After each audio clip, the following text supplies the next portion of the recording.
According to me, the best thing about the university is that it provides holistic learning, and through various different avenues like undergraduate research program, that's UGRP. Then we have a project-based learning called Enable. Then student-driven communities like the club. The best part about studying in Ahmedabad University is that you get a lot of chance to take different electives from different schools. I myself took electives from BLS, which is under School of Arts and Sciences. And moreover, I took courses in the university called SEPT, which is a kind of moving out of the curriculum and studying.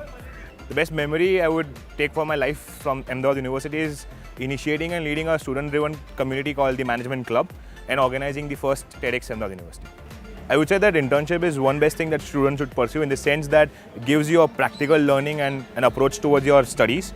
I myself did 13 different internships in different organizations, and I would also say that we have a career development center over here where students should go and approach. They have these internship programs and students should do it in every summer course.